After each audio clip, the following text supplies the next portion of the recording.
వచ్చే ఎన్నికల్లో తెలుగుదేశం పార్టీ ఓడిపోవడం ఖాయమని విజయవాడ ఎంపీ కేశినేని నాని విమర్శించారు. విసన్నపేటలో ఆసరా చెక్కుల పంపిణీ కార్యక్రమానికి ఎంపీ ముఖ్య అతిథిగా హాజరయ్యారు. పార్టీ ఓడిపోతుందని ముందే తెలిసి ఏపీలో సొంతిల్లు లేకుండా చంద్రబాబు ఆయన కొడుకు ఉన్నారని ఆయన అన్నారు. వీళ్ళిద్దరూ చేసే పనుల వల్ల పార్టీకి తీవ్రమైన నష్టం కలుగుతుందని ఆరోపించారు. అనంతరం చెక్కుల పంపిణీ కార్యక్రమాన్ని చేపట్టారు. రేపు ఇక్కడ ఇల్లు కూడా లేదు, విజయవాడలో కానీ గుంటూరులో కానీ ఈ ప్రాంతంలో ఎక్కడ కూడా ఆయనకి ఇల్లు లేదు. శుభ్రంగా ఏదో ఎవరో ఇచ్చినంత ఉంటున్నాడు.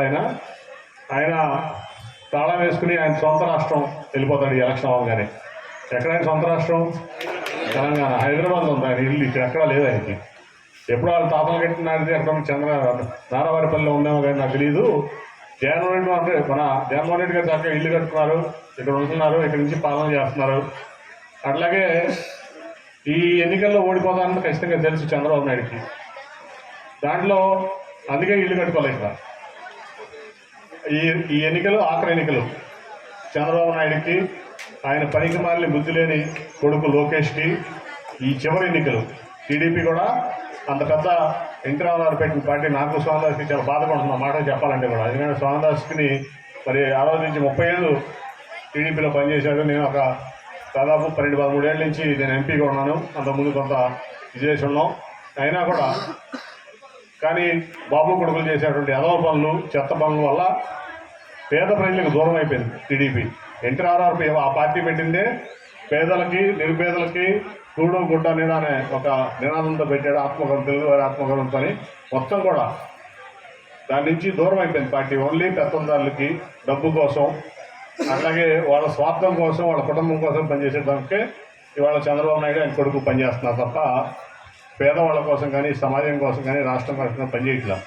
ఎందుకంటే మీరందరూ బాగుంటే ఈ రాష్ట్రం బాగుంటుందని భావించేటువంటి వ్యక్తి జగన్మోహన్ రెడ్డి గారు. చాలామంది అంటారు ఈనాడు పేపర్లోనో, జ్యోతి పేపర్లోనో, టీవీ5 న్యూస్లోనో అభివృద్ధి లేదని.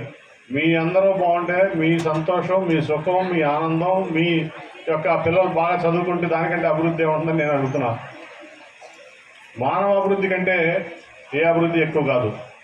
మానవ అభివృద్ధి మీరందరూ అభివృద్ధి చెందితే, మీ జీవితాలు బాగుంటే, మీ జీవన శైలి మెరుగుపడితే, మీ పిల్లలు బాగా చదువుకుంటే ఏ ప్రాంతమైనా, ఏ రాష్ట్రమైనా బాగుంటుంది. దాంట్లో మరి ఇవాళ జగన్మోహన్ రెడ్డి గారు చేస్తున్నటువంటి కార్యక్రమాలు నిదర్శనం. కాబట్టి ఆయన నిలబెట్టుకోవాలి. మనం 175 జగన్మోహన్ రెడ్డి గారు గెలవాలి. అట్లాగే మీరందరూ కూడా ఇక్కడ భారీ మెజార్టీతో స్వామిదాస్ గారిని గెలిపించుకుని మరి ఆయన ద్వారా ప్రతి ఎమ్మెల్యే 175 ఎమ్మెల్యేలని భారీగా గెలిపించుకుంటేనే ఈ పథకాలన్నీ మళ్ళీ వస్తాయి.